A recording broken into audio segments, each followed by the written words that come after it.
اور ہم نے پھر آج میں پھر بھی گزارش کروں گا کہ اہل سنت والجماعت کا جو عقیدہ ہے یہ بڑا مضبوط عقیدہ ہے. میں کہتا ہوں میں بڑا تنگ بھی ہوں ان سے، سنیوں سے. میں کھلا آدمی ہوں، میں کوئی ڈرتا نہیں ہوں کسی سے. زندگی موت اللہ کے ہاتھ ہے، اللہ کے ہاتھ ہے، کوئی نہیں مار سکتا. جب اس کا حکم ہوگا تو مریں گے، ہے جی. تو اس لیے ڈر کوئی نہیں ہے، صرف یہ ہے کہ مجھے ان سے گلہ بھی بڑا ہے کہ یہ سمجھتے ہیں کہ ہمارے مسلک کی ترجمانی کی جائے تو ہماری ساری ان باتوں کو مان لیا جائے جن کا ہمارے پاس ثبوت نہیں ہے اور ہم نے اپنی طرف سے گھڑ کر اس کو دین میں شامل کر لیا ہے. ان کو بھی مانو تب سنی ہو، یہ میں نہیں مانتا. ٹھیک ہے، چاہے بریلوی حضرات تنگ ہو، چاہے کوئی بھی تنگ ہو. کئی لوگ کہتے ہیں جناب تم اپنا مذہب بتاؤ کہ تم بریلوی ہو، دیوبندی ہو، شیعہ ہو، اہل قرآن ہو، تبلیغی ہو، کیا بلا ہو. بھائی کبھی بریلویوں کی تعریف کرتے ہو، کبھی ان کو دھر لیتے ہو، کبھی دیوبندیوں کی تعریف کرتے ہو، کبھی ان کو دھر لیتے ہو، کبھی شیعہ کی تعریف کرتے ہو، کبھی ان کو دھر لیتے ہو. تم یہ چکر کیا ہے؟ تم ہو کیا؟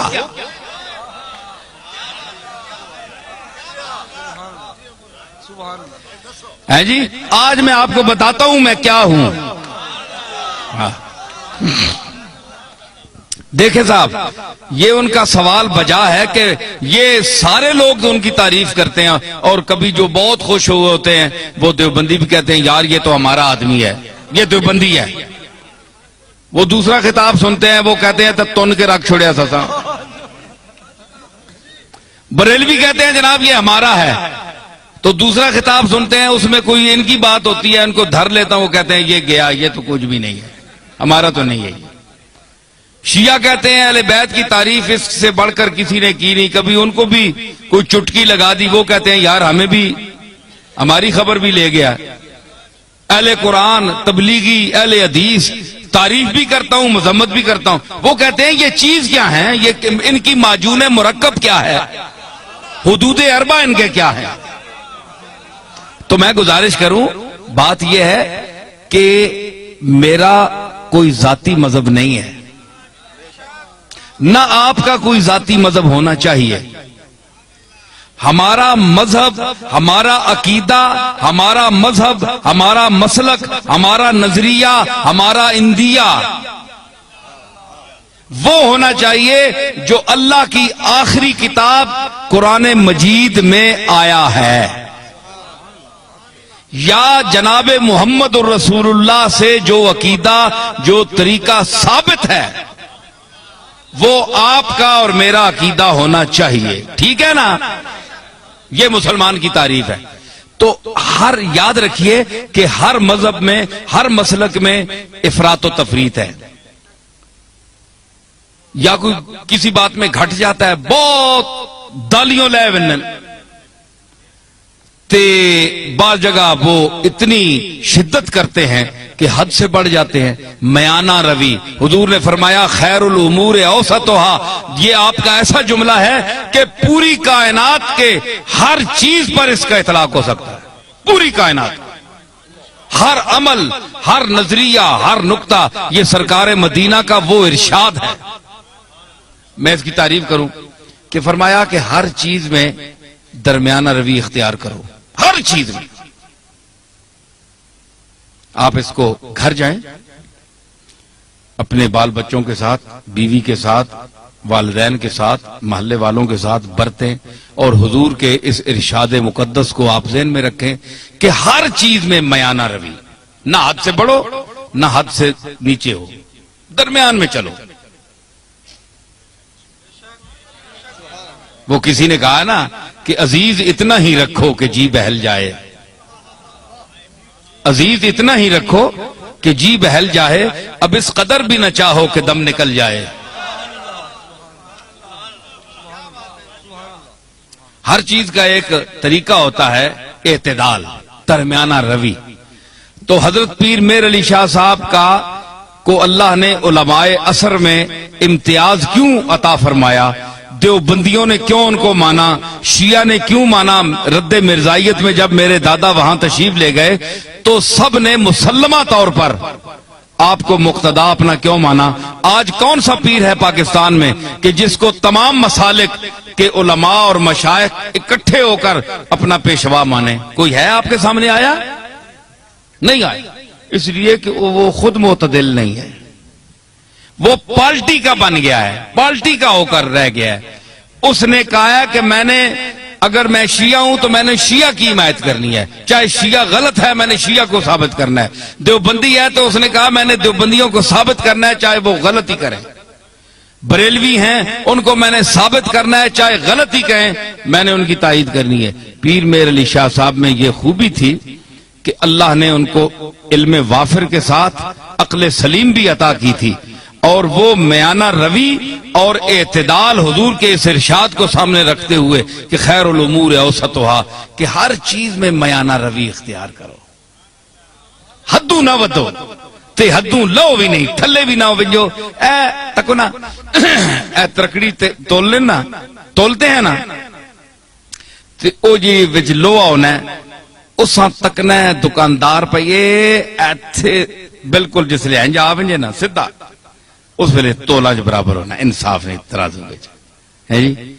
تے کئی جڑے او تے مولیاں نے پتھر مار چھوڑنے، مار کے میں تکنا رہا ہاں، مولیاں نے پتھر مار چھوڑا ہے یا ایمیں سودے نہیں چمک دیتی تو پلڑا ہے جو ہو گیا تو اساں جلدی جلدی پا دیتا، کیوں سرور تکنا ہونا ہے نا؟ اچھا تو مطلب ہے کہ دھوکہ دے دیا، چکر دے دیا، تو مطلب یہ ہے کہ وہ سودا وہاں جاتا نہیں پورا، صرف ٹچ کر کے اس کو نیچے کر کے چکر دے کے چلے جاتے ہیں۔ لیکن جو سمجھدار گاہ کو اس کو پتہ ہے کہ جب یہ بالکل تول میں صحیح آئے گا نا، انصاف پہ آئے گا، نہ ادھر جھکاؤ ہوگا نہ ادھر ہوگا، تو پھر صحیح تلے گا۔ اس کو کہتے ہیں اعتدال، درمیان میں، نہ ادھر نہ ادھر۔ تو آپ بتائیں کہ سودا وہ صحیح تلتا ہے نا جو اعتدال پر ہو، جسے اس کے آنے جی ترکڑی نہ ہو، کنڈا صحیح تولتے درمیان کھلوتا ہوئے اور صحیح سودا تلنا ہے۔ پیر میر علی شاہ صاحب کے میزان علم پر وہ کنڈا جو صحیح ہے اس پر ہر وہ سودا تلتا ہے، اور جو غلط ہو زائد ہو وہ ادھر ادھر ڈول بننا، ختم ہو بننا۔ لوگ آ رہے جناب پیر صاحب عجیب آدمی ہے، کسی کو انہوں نے کافر نہیں کہا، کسی کو مشرک نہیں کہا، کسی کے خلاف فتویٰ نہیں دیا، سب کو کہتے ہیں مسلمان ہیں، لیکن یہ ذرا ٹھیک کر لو، یہ ٹھیک کر لو، یہ غلط ہو تم، یہ غلط ہو، یہ ذرا ٹھیک ٹھاک کر لو، باقی تم ٹھیک ہو۔ پیر میر علی شاہ صاحب یہی کہتے ہیں نا۔ تو ہمارے یہ آج کے بعض بریلوی حضرات یہ کہتے ہیں جناب کہ انہوں نے اتنا علم ہونے کے باوجود انہوں نے کیوں کسی کو کافر نہیں کہا؟ دیوبندیوں کو کافر کیوں نہیں کہا پیر میر علی شاہ نے؟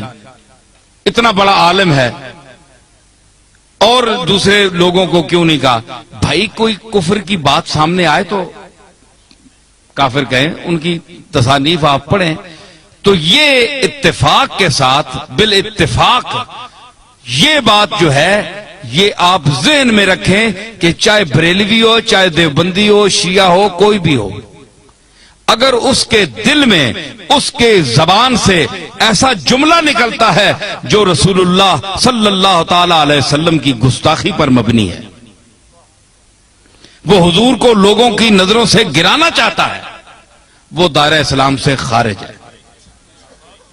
ٹھیک ہے؟ باقی ہمارے بزرگوں کو نہ ماننے والا کافر نہیں ہوتا، ٹھیک ہے نا جی؟ ہمارے بزرگوں کو نہ مانے، کوئی داتا صاحب کو نہ مانے، وہ اللہ خود ہی منوا لے گا، وہ خود ہی پکڑے گا۔ اگر اللہ کے مقبولوں کے ساتھ کوئی زبان درازی کرتا ہے تو اللہ بڑا غیرت مند ہے، وہ نہیں چھوڑتا۔ اس نے کہا تھا بس تجربہ کر دیم دری دیر مکافات، با درد کشاں ہر کے در افتاد بر افتاد۔ حافظ نے کہا کہ ہم نے اس دائر مکافات میں بڑا تجربہ کیا ہے۔ یہ دائر مکافات ہے نا، بدلہ یہی مل جاتا ہے انسان کو، جو کسی کا حق دبائے، جو یتیموں کا مال کھائے، کتنے گیا وہ شکیل؟ ٹھیک ہے خلیل، ٹھیک ہے نا؟ تو مطلب ہے آپ کے علاقوں میں بھی ایسی چیزیں ہیں کہ جو غریبوں کا مال کھاتے ہیں، یتیموں کا مال کھاتے ہیں، اور ان کے یتیم رشتہ دار جو ہیں وہ دوسروں کے مدرسوں میں پلتے ہیں جا کر. سمجھ آئی؟ تو یہ فرمایا کہ وہ لوگ یاکلون فی بطونہم الا النار، وہ کھاتے ہیں اپنے پیٹوں میں انگارے، بھر رہے ہیں انگارے، آگ کے انگارے جو یتیم کا مال کھاتے ہیں. ٹھیک ہے نا؟ تو کہتے ہیں انہوں نے کیوں نہیں فتویٰ لگایا؟ بھائی فتویٰ انہوں کا دیکھیں، جو رسول اللہ کی گستاخی کرے گا، حضور کو کے متعلق، اور سب سے وہابیوں کے جو سربراہ ہیں، اپنا نہیں کیا نام ہے، ابن تیمیہ، وہ ان کے بھی جد اعلیٰ ہے. تو مطلب ہے عقیدے میں جد اعلیٰ ہے.